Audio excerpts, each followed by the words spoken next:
Bom dia, boa tarde, pessoal. Muito boa tarde a todos. Vamos falar sobre renda fixa em 2025? Eu vou falar sobre a estratégia.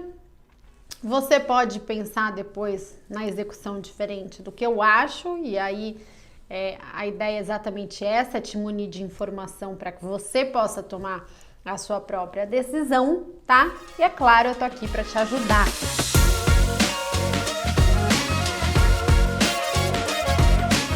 Acho que o que todo mundo me pergunta é como é que eu monto a minha carteira de renda fixa. A renda fixa, ela pode significar muitas coisas, mas o que eu olho na hora de fazer uma carteira de renda fixa?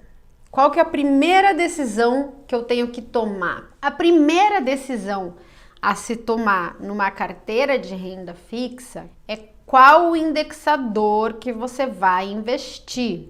Marília, o que é indexador? Indexador é qual é a forma que os juros vão ser pagos. Eles podem ser pagos de uma forma pré-fixada, pós-fixada ou indexada à inflação. Pré-fixada é aquela 15%, né? Você chega lá no Tesouro, tá, Tesouro pré-fixado, 15%. Pode ser indexada à inflação, IPCA mais 7,5%. Ou pode ser pós-fixada, atrelada à Selic, né? Então, percentual da Selic ou percentual do CDI ou CDI+, é tudo pós-fixado. Mas por que essa é a decisão mais importante? Porque cada um desses três títulos se comportam de uma maneira diferente dado o cenário macroeconômico.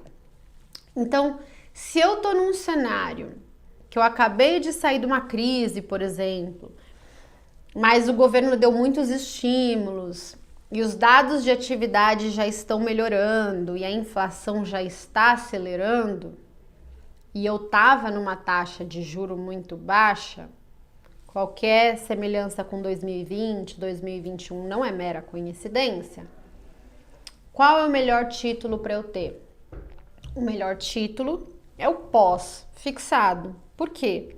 Porque se a inflação está acelerando, é razoável imaginar que a taxa de juros também vai começar a subir. O Banco Central vai olhar aquela perspectiva de inflação acelerando e vai aumentar a Selic. E quando você está num pós-fixado e você aumenta a Selic, você passa a render mais. Então, antes você rendia uma Selic de 2%, a Selic foi para 14%, você passa a render uma Selic de 14%. Então, no pós-fixado, você está protegido contra um aumento da taxa de juros. Por outro lado, se você comprou em 2021 um pré-fixado ou um IPCA+, você amargou prejuízos em torno de 15% a 20%. Por quê, Marília? Porque as taxas de juros subiram, o mercado reprecificou a taxa desses títulos para cima, provocando prejuízo de marcação a mercado. Como não sabe se compra pós, pré ou IPCA+, quem compra um de cada, ou 1/3 de cada da sua carteira? A maioria das pessoas faz isso, né, que eu acabei de falar para vocês. Ou põe 1/3, 1/3, 1/3, ou pensa isso que eu falei para vocês. A Selic hoje tá 12 e o pré tá 15, então 15 é melhor que 12, vou investir no pré. Qual é o erro desse raciocínio? A Selic vai render a Selic do período.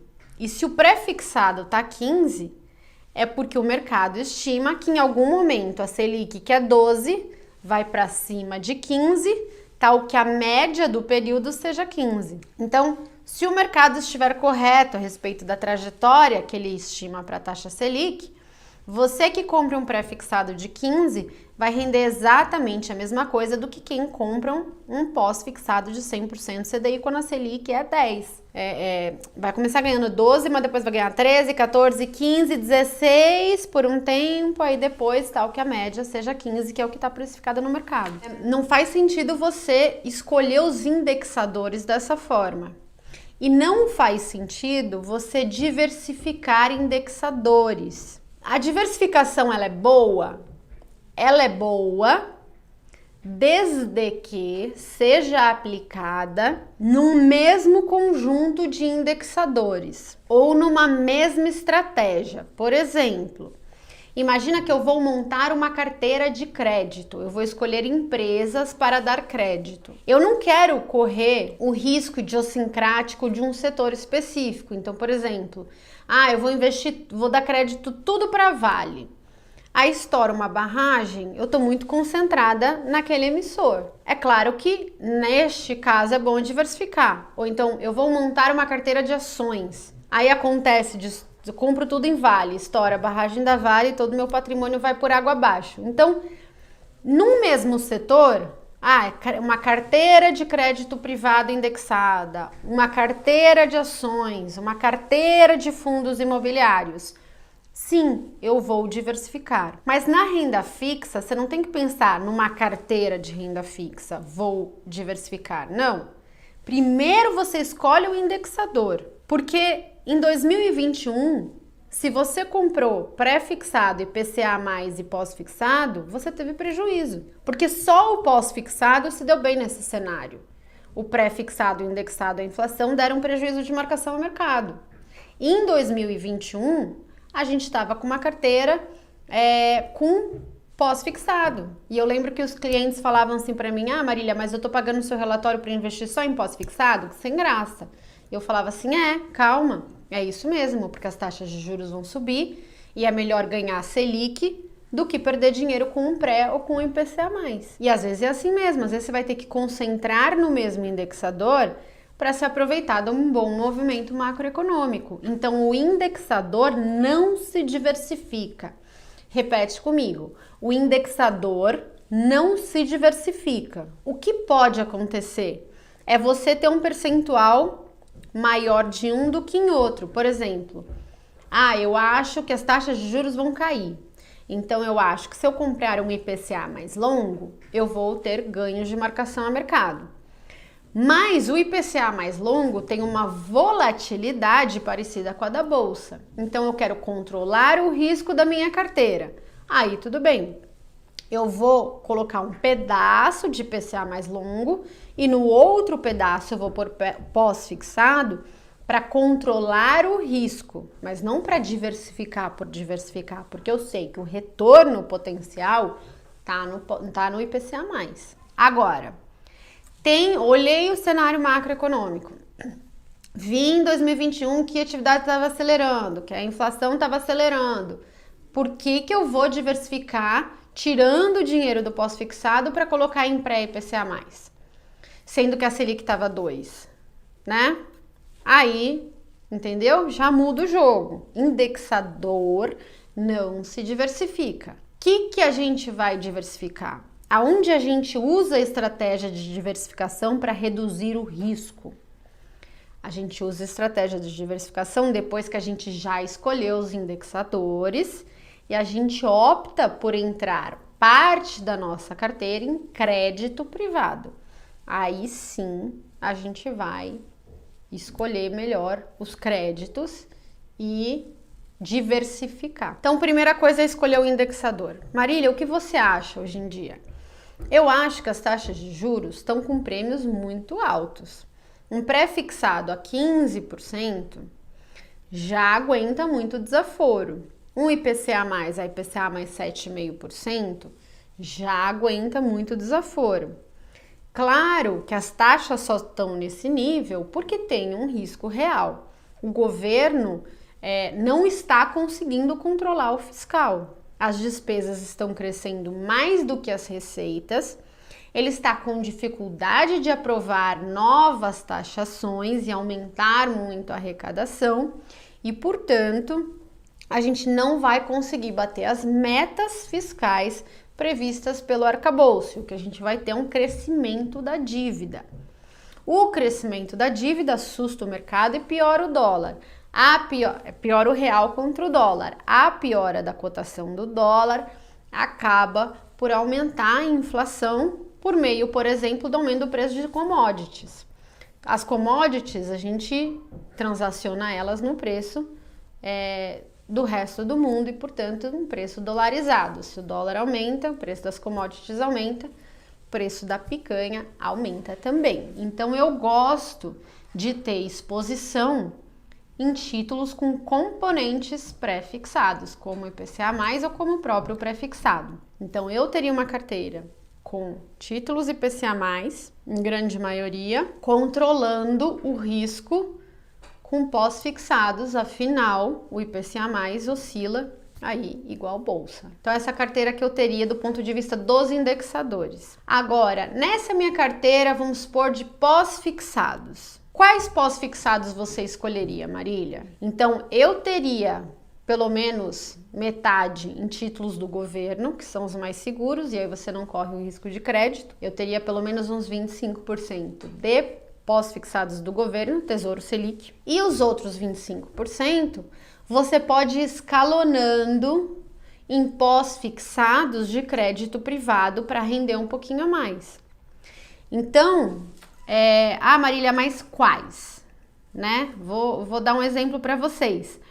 Mas, por exemplo, quando a gente entra aqui no Renda Fixa Pro, a gente tem aqui um índice de bancos, né? Esse índice de bancos, a gente analisa vários bancos, né? A gente analisa aí mais de 40 bancos. E a ideia é falar quais bancos estão ok e quais eu acho que você deveria evitar na hora de investir em produtos bancários. Então, nesses 25% da sua carteira, você poderia, por exemplo, o Banco ABC aqui está como ok para investir. Aí você clica aqui, você vai achar o relatório explicando por que eu gosto do Banco ABC, beleza.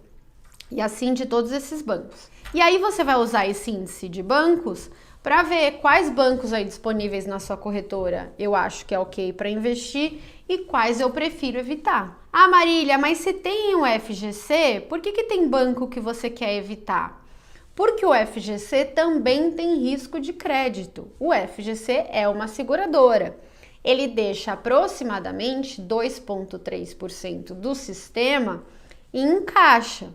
Ou seja, se der um sinistro de mais de 2,3% do sistema, ele não tem dinheiro para todo mundo. Então, eu não invisto em banco que eu acho que não tem ROI consistente, que eu acho que não tem alavancagem baixa, que eu acho que não tem uma carteira DH controlada por conta de 5% a mais do CDI. Marília, por que eu não posso passar de 2 anos? Porque você perde a flexibilidade da sua carteira. E no resto, que você falou que você gosta de IPCA+, o que você vai fazer? No resto, tem uma outra aba aqui no Renda Fixa Pro, que é a aba de empresas, relatórios de empresas, tá vendo? Aqui no relatório de empresas, a gente analisa todos os CRIs, CRAs e debêntures que tem as emissões, né, no mercado primário. Falando o quê? Falando se a gente investiria ou se a gente não investiria. Às vezes a gente prefere não investir, não por conta do crédito, mas porque as taxas estão muito baixas. Então vou abrir para vocês aqui o CRI da Cury. As taxas, é 99% do CDI. Ah, tudo bem, eu criei isento, mas 99% do CDI para 2030, você vai ficar com um título com baixa liquidez e com vencimento até 2030, como eu falei, perdendo várias oportunidades, porque tem baixa liquidez, enquanto você consegue uma LCI de 99% de CDI em quase todos esses bancos que eu falei. Então, vale a pena entrar num CRI, que é um instrumento de menor liquidez, por uma taxa de 99% de CDI? Não. Eu não vejo nenhum sentido de você entrar nessas taxas. Mas por que está 99% CDI? Porque é uma empresa segura, né, do ponto de vista de crédito, tem baixa alavancagem, alta rentabilidade e tudo. E os spreads de crédito estão muito baixos. Os spreads de crédito estão baixíssimos.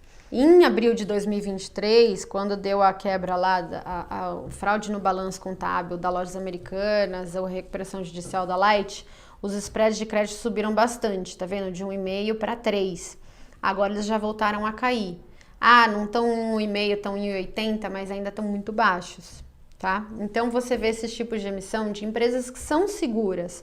só que não estão pagando quase nada de prêmio. Ora, para não pagar quase nada de prêmio, eu prefiro ficar nos títulos do Tesouro que tem liquidez diária e que o Tesouro combina comigo que ele vai recomprar esses títulos a qualquer momento, ok? Então, eu não gosto de empresas com essas taxas muito baixas. Então, aqui no Renda Fixa Pro, nessa aba, a gente vai analisando essas emissões. Tem umas que a gente acha bom entrar, porque é de uma empresa boa e a taxa tá boa. Tem umas que a gente acha que não vale a pena entrar, porque é de uma empresa boa, mas a taxa tá ruim. E tem outras que a gente acha que não vale a pena entrar, porque a empresa é ruim, tá? Então, é isso que você vai fazer aqui. Você vai, primeiro, escolher o indexador. Eu quero pré, pós ou IPCA+. Primeira decisão. Então, agora no meu pós-fixado, vamos escolher o emissor. Então eu quero metade governo, metade crédito privado. Ok. Dentre esses de crédito privado, aí sim eu vou diversificar em 5 emissores. Fui para a minha carteira de marcação a mercado. Mesma coisa, vou escolher os títulos de crédito.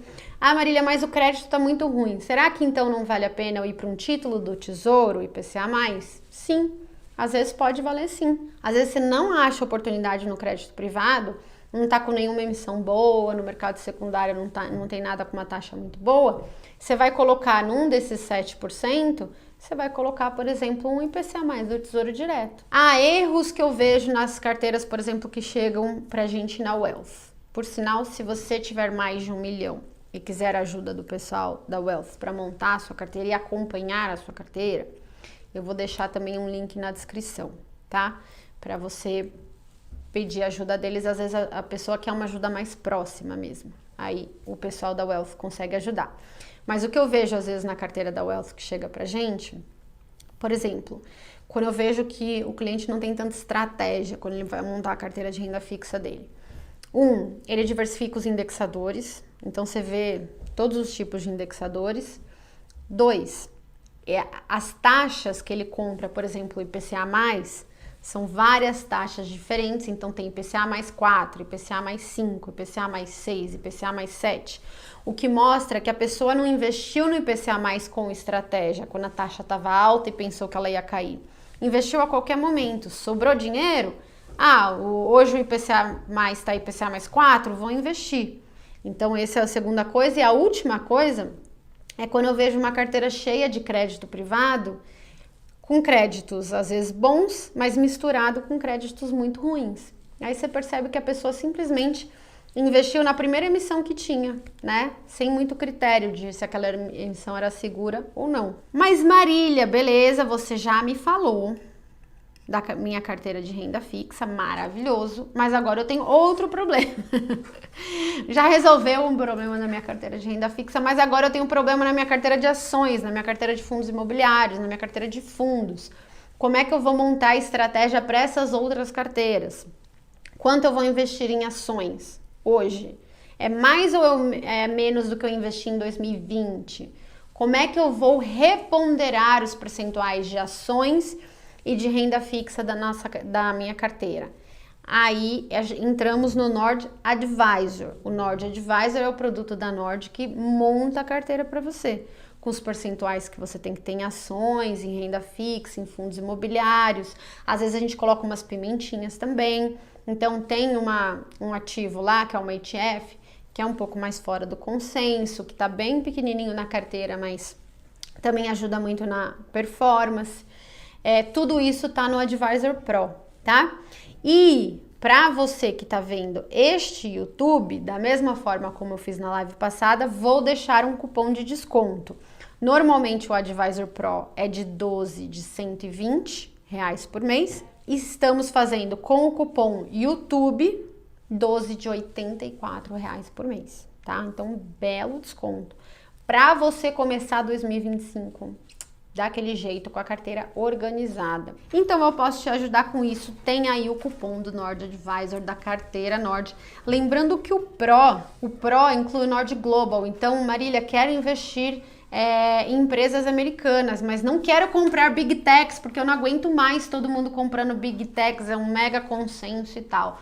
Pois é, o Nord Global faz uma carteira, tanto de ações como de renda fixa internacional, para você investir bem lá fora também. Então é isso, pessoal. Muito obrigada a todos. Lembrando que semana que vem teremos a live que vocês mais pediram aqui, que é a aposentadoria para 2025. Vamos falar de IPCA+, e de Previdência. E eu vou chamar um queridíssimo convidado que sabe tudo sobre Previdência.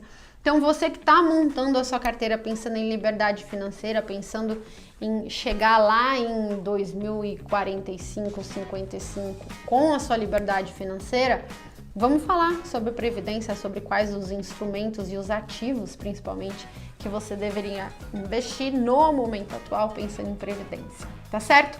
Muito obrigada a todos, espero que vocês tenham gostado dessa aula e até a semana que vem.